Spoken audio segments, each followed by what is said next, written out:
We're all laughing. Have you heard of Halo Infinite? No, tell me more. I can't wait.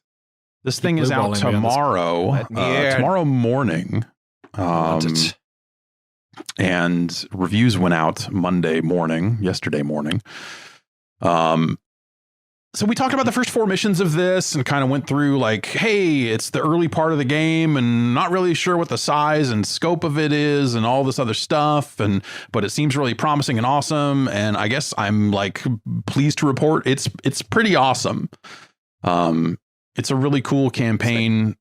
But the scope of it is smaller than you think coming out of the gate, I guess, is the to fill in the last few blanks for people is like it is kind of a phased open world where you're kind of like, I'm in this area now, and then I'm going to go do these story missions, and that's going to lead to this other area on the open world map, and then this area is unavailable to me for a while, and then we're going to go do some other stuff. So you kind of make your way around the map in a way that means it's not necessarily all open to you at one time until you kind of finish the game, and then it's like you're back out in the world kind of doing whatever. Which I thought was an interesting choice. I think it works for the structure of the game. But I think, it explains why I think in some interviews they were like, we don't really like to think about it like an open world game. And when you play those first few hours, you're like, this looks a lot like an open world game. But as you get into it, you're like, I see exactly what you are saying. Okay. Like it is not necessarily a fully open world run end to end kind of thing. And that kind of rears its head in some weird ways where if an area is not currently open to you and you happen to hijack an air vehicle and say, I'm going to fly over here, fuck you, it will kill you. It will give the like battlefield countdown timer like you are leaving the area. Get back in there. And it'll kill you, which I thought was a bummer. In a sense, right? I mean, like you maybe want some better in-world explanation for why you can't go over there, or Bionic Commando did it with radiation. Like you can't swing up too high or you get killed by radiation. Why couldn't they use something like that from everyone's favorite video game, Bionic Commando? And I think the story is probably the weakest part of it. Oh, really? Yeah, it's really... It really throws you in there in a way that says, like, we'll explain this later.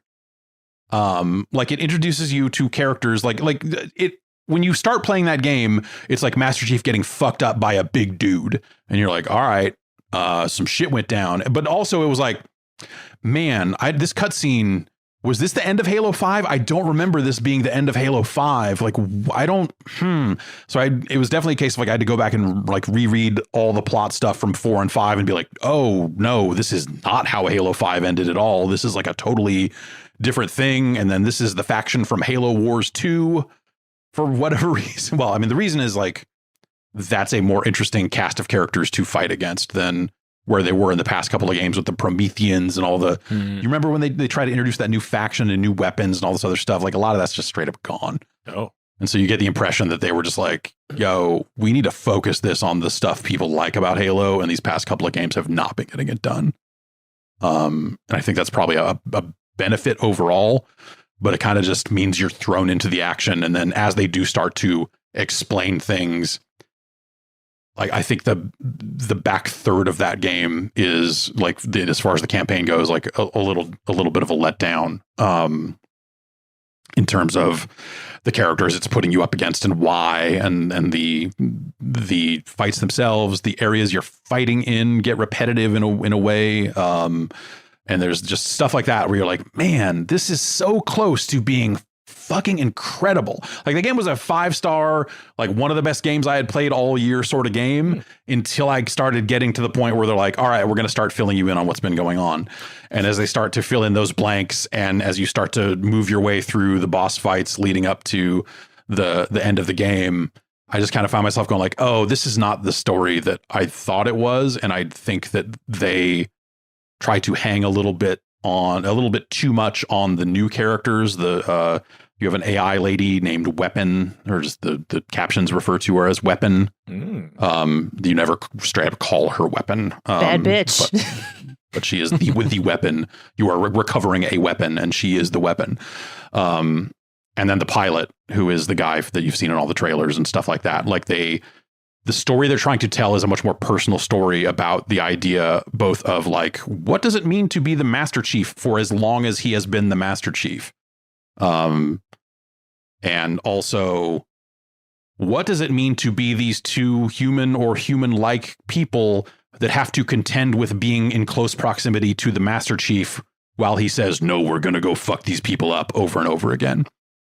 And like that is kind of they try to ground it in something more human than the kind of galactic, like they're going to activate the Halo rings and blow up Earth. Like that's a thing, of course. But like the story they're trying to tell is much smaller. And because those characters are new, I did not get attached to them in a meaningful way by the time they start to try to cash in on that. So you're like, oh, okay, like you're just this fucking pilot. I don't even know your real name. I don't even fucking care. Like as they're having these revelations, and it's just like this doesn't matter to me the way that the other stuff that they kind of left hanging at the end of Halo 5 about Cortana leading an AI army against humanity, like that stuff, while touched on, is not the main focus, and it's a choice. Does the do the open world bits ever feel like you're meandering, like you just don't know where to go, or it guides you pretty well?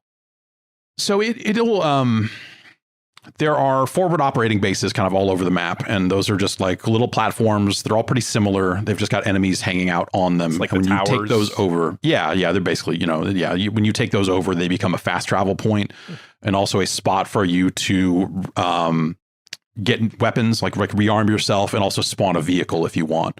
And when you take it over, Marines will spawn there also. So if you want to like do the whole like, let's spawn a warthog and honk the horn, and AI jumps in and we go off and have dumb adventures, like you totally do all that stuff, and it's fun as hell. Cool. Like all the dumb physics stuff, all the Battlefield moments that Battlefield doesn't have, Halo does.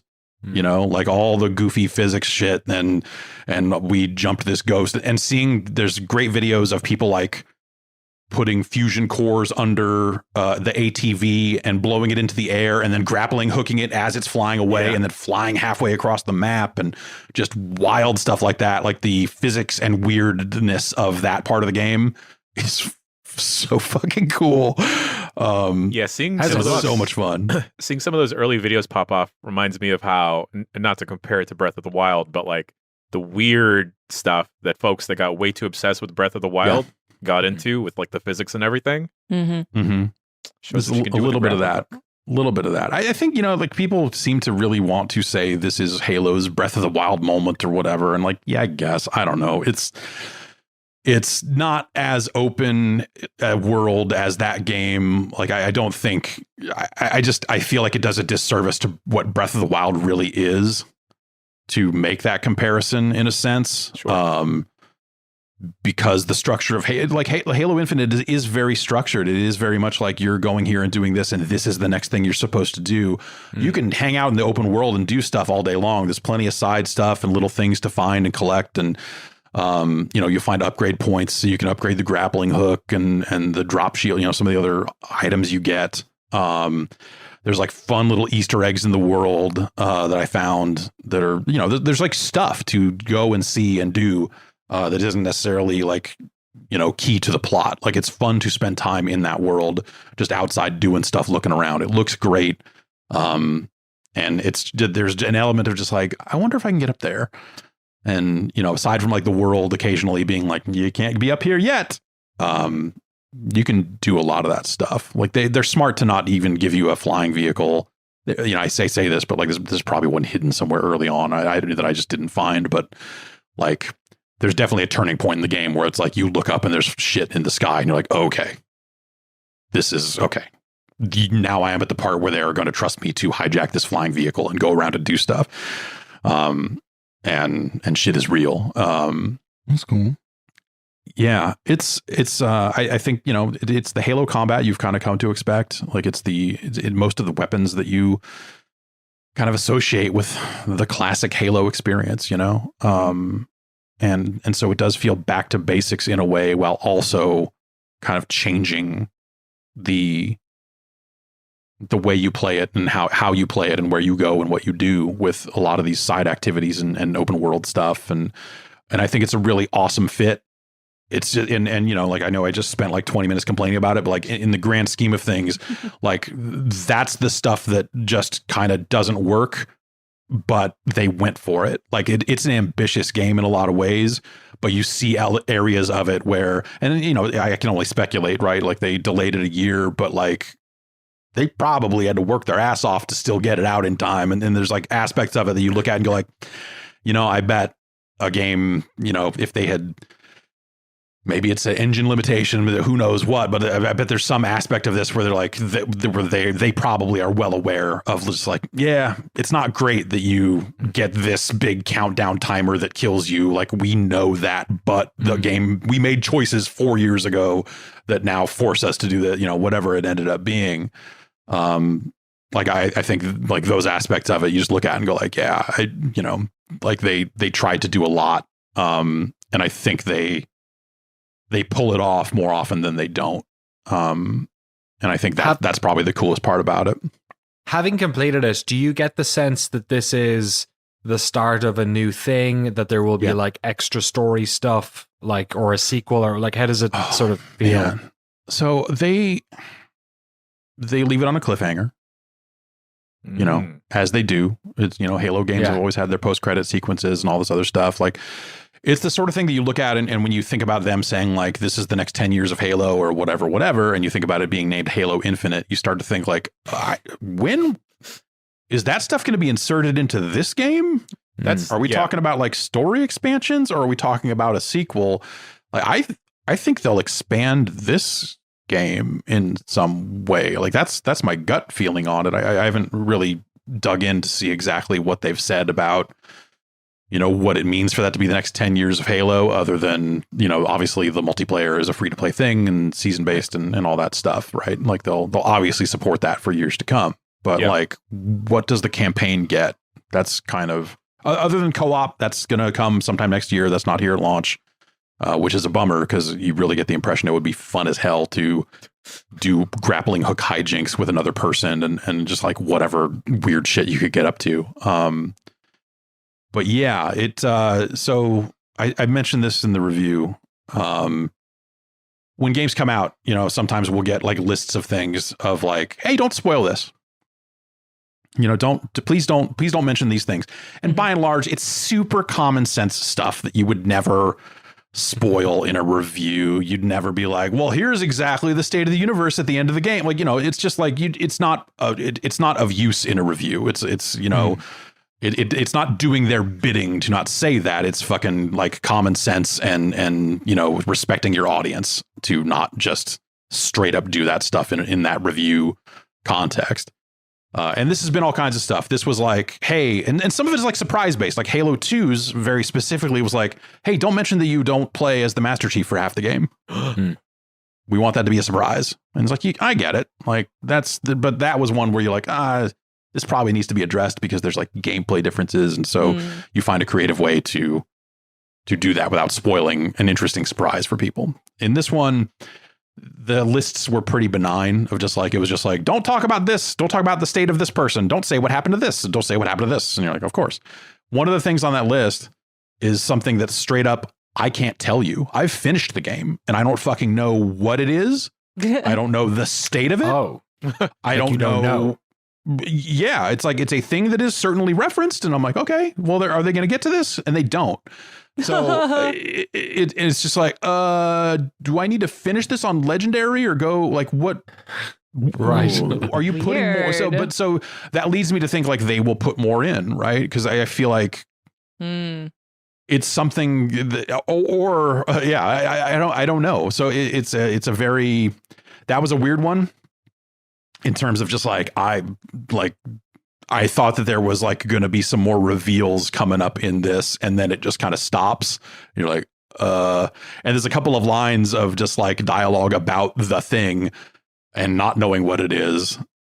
And you're like, Oh, okay. So no one. Okay. Gotta collect more skulls, man. You need 100 Yeah, skulls. I will say I did not find any skulls playing the game. They are in there, but they are. I did not find any. And I went out of my way a handful of times to go like, oh, there's a path over here. I bet. Oh, this door looks like it opens. I bet if I go in here and look around, there'll be something somewhere. But I did not find any. It's a really intriguing thing. I had a great time with like it'll come out wide tomorrow, and like my saves from the version that they provided won't carry over, and so I'm probably will play it again. Oh wow! It's cool, and it's just fun to do that shit. It is fun to do Halo shit, kind of period. I think, but doing it in that open world, doing it in that wider world, I guess I should say. It was a great time, and I think it's really cool what they ended up pulling off. Even if there are plenty of little aspects of it around the edges where you're like, oh man, I wish that this had been better. I wish that this aspect was a little more satisfying, like stuff like that. Like it's pretty cool. Does it feel like a game that takes advantage of the Series X, like has performance and the graphics and all that stuff? Yeah, so that was the only place I played it. They only provided an Xbox version. There was no PC review build. So I played it on a Series X. And yeah, I think it looks great. The view distance is really nice. There are some cases where you see the environment, but maybe you don't see the enemies until you get a little closer, like some stuff like that. But you see really far. The up close, I think a lot of the detail on a lot of the environment looks really nice. There are a lot of indoor areas where you're kind of getting down into deep underground parts of the ring and stuff, and it's all just like very reflective, and you have a flashlight and you're kind of like shining it around it, and like just those areas I think is like they have done really well at making cool art throughout that game. Love cool art. I love cool art. Big fan. Yeah, and that stuff looks really nice. There's been some people online kind of like rattling on about like, oh, there's no biome diversity, which is true. Like, the outdoor area is kind of the outdoor area, and then you see aspects of it that are more machine-like as you kind of get into the Forerunner stuff. But like, it's that kind of outdoor, temperate, foresty kind of region for the whole game. So yeah, I mean, you could say like, oh man, it would be cool if there was a snow area. It'd be cool if there was where's the water temple? Like whatever. But what's there, I think, does look really nice. Cool. Can't wait to play it. Normally, I wait to like do the co-op campaign, but like with this kind of seeming like a different type of campaign, may just jump into it solo dolo, not wait. Yeah, and that stuff's probably not going to hit until like May. Yeah. They said it wouldn't hit until like season 2 hits, which is currently scheduled for May. So by then you'll probably have forgotten most of it and be okay with playing it again. Also the structures, I think, I'm trying to think about like what people have been like latching onto and having kind of like, that's the push and pull of this. It's why it's such a weird game to review, is people are attempting to slot it into everything they know about previous Halo games. And so that's led to, and I'm sure people are like grinding page views out of fucking stories like this or whatever, Reddit fucking credibility or whatever the fuck it is. About stuff like about you can't replay the campaign missions. Right. Because traditionally you could start a Halo campaign. You could jump in and say like, hey, I already finished this mission. I want to go back and finish this mission on heroic. I want to go back and do this one on legendary. I want to do, and you could kind of play them out of order. You could play them co-op. You could do all that sort of stuff. And it was very flexible in that sense.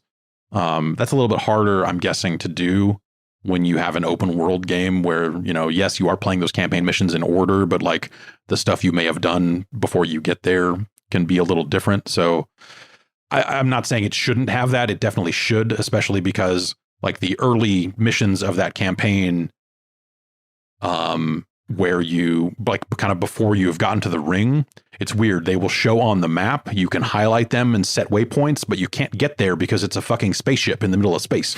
Right.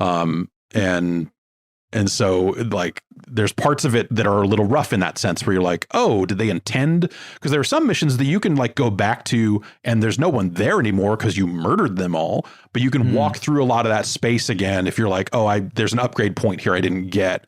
I need to run back in here and look. Like there's stuff like that where you can go back into a place and do stuff, but you can't just reset the mission and bring everybody back to life and do that stuff again.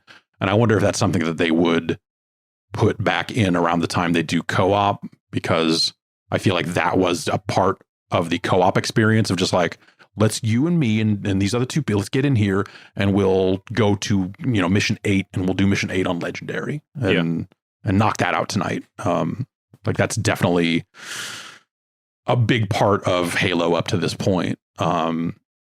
And so I think a lot of people are latching on to what they think Halo was. And I think that this is different in ways that are by and large an improvement. Like think about it. If this was just another fucking Halo game, $60, it's got its maps. Hey, we're going to do some map packs and they're free now because that's the standard. And so we're still asking you for cosmetics or, the card system from Halo 5. We know like there's still going to be some aspect like that. Like no one would fucking care. I barely remember Halo 5 or 4 for that matter. There's 5 of these. Yeah. Well, damn. 6. I mean, there's like 8, ODST and Halo Reach, Wars. and then if you count the RTS games and you count the top-down shooters, damn. it's a lot of Halo. Yeah, it was like they started. It was like a Surface game originally or something. It was like a Windows Phone game or something. But it was An Oni, Marathon. This is so many Halo games. Yeah, exactly. Halo Marathon. So I think like I'm as someone who is not super married to the Halo franchise, like I would gladly I am happy to take a more modernized take on Halo that maybe throws away a little bit too much than something that was just like, check it out, we made another one of these. If they had done that, like we wouldn't even be having this conversation. It'd be like, all right, cool, they made another Halo, let's sure. Instead, it's like, the free-to-play aspect of the multiplayer has led way more people to discover it and find it and play it than you would have thought. Yeah. Like, I feel like the conversations, or at least the conversations I was having with myself before this game came out were around like, is anyone going to even care by the time this is coming out? The world, especially for shooters, is so different now. And they found a way to make all that work. They found a way to freshen up the campaign in ways that makes it like super worth playing.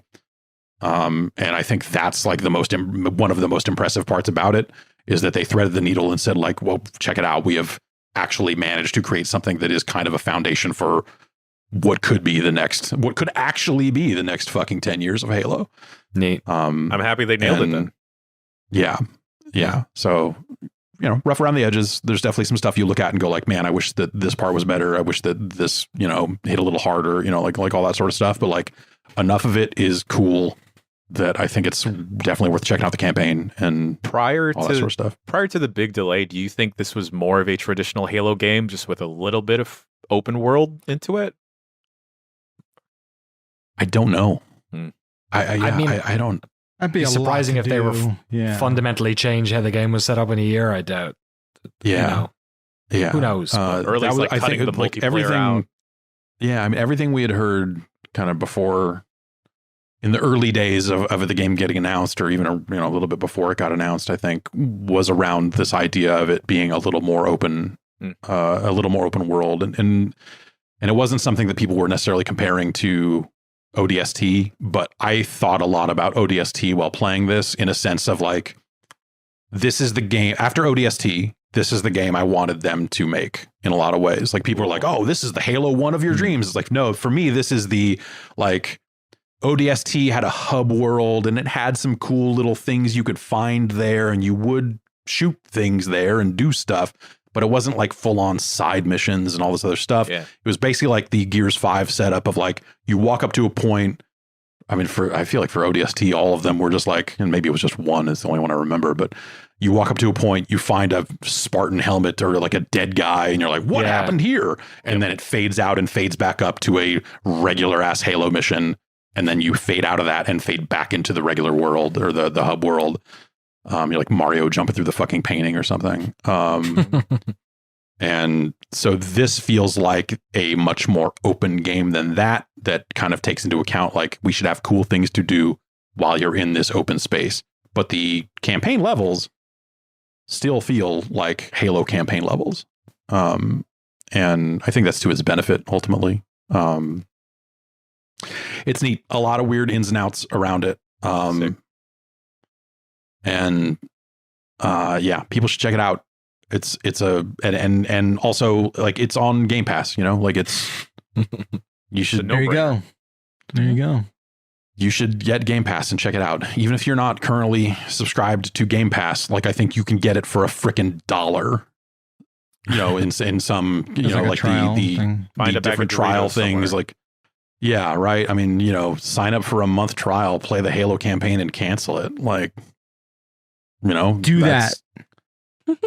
Check out the review on Giant Bomb on videogames.com. Don't. I mean, like, think about what Game Pass Ultimate ends up. If you are paying the maximum amount you can pay for it, I think it's $180 a year. And I saw it going for like $100 a year, and they've had some deals recently and stuff like that. Oh, the value is like not really up for debate. Yeah, right. I mean, like that's kind of been the other thing of people, and this is weird in a dozen different ways, right? But like, I feel like if you play a lot of video games, or if you play enough video games or care enough about video games to where you're even hearing this podcast, hello, hi. If you own a Series X. Yeah, so yes, like that's the kind of the there is the hardware part of it. I think Game Pass on PC might only be $10 a month. Oh yeah. So if you just wanted one platform or the other or something like that, like it's not $15, but like in its like most expensive form of like you get both Xbox and PC, it's the cost of 3 video games. And so there is that idea of just like, okay, like they already had Forza this year, which is astounding. Halo is worth playing. Is Psychonauts there one 2? or game or a handful? 2. Yeah, Psychonauts 2. Is there, even if we just limited to first party, but then you go like, there's probably like 3 indie games you maybe would have purchased. No, They're on Game Pass. Like it's just some point, it's just like, it's dumb. The inclusion of indie games on Game Pass, or at least PC Game Pass, is fantastic. Like you can check out Unsighted. I don't think Chicory's on there, but I think like a couple other of like the bigger indie titles to come out are also on Game Pass. Yeah. There's a ton of shit. Yeah.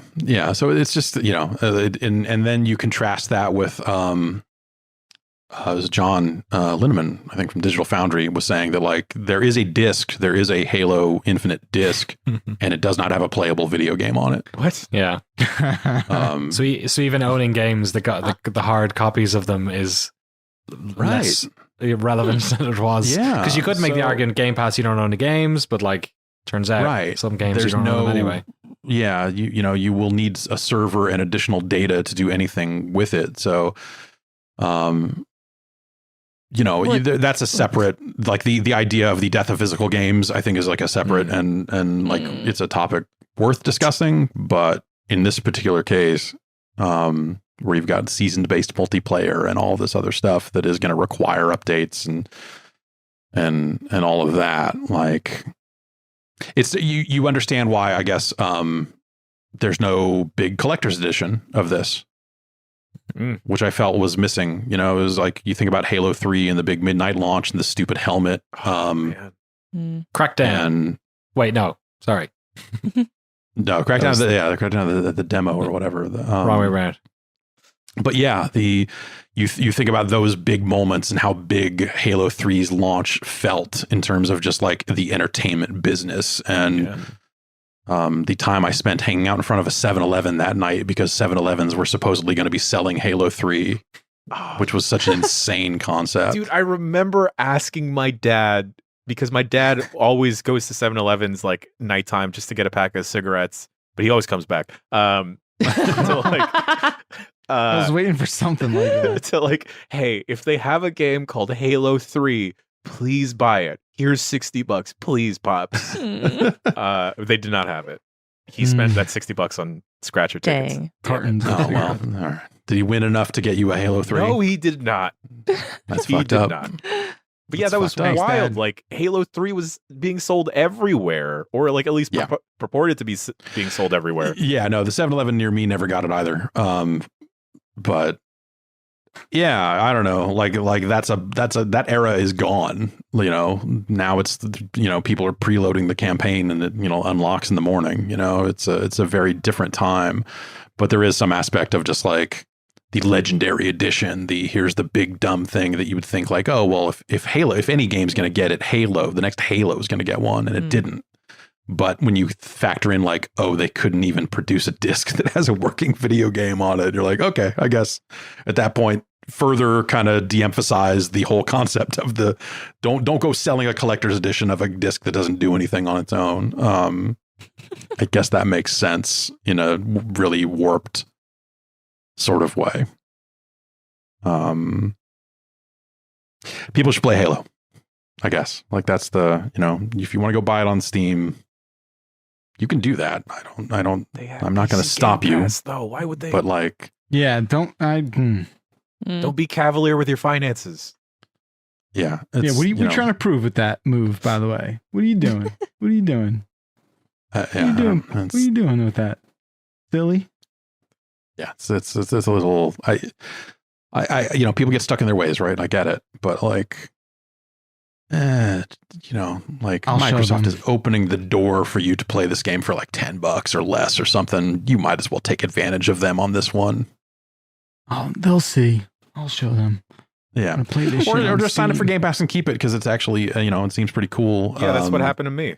I wanted to get in the door, and then I now live here. That's how it works. You wound up that's how they moving get in. you. Yeah. Yeah. Thanks, Phil. That's how they get you.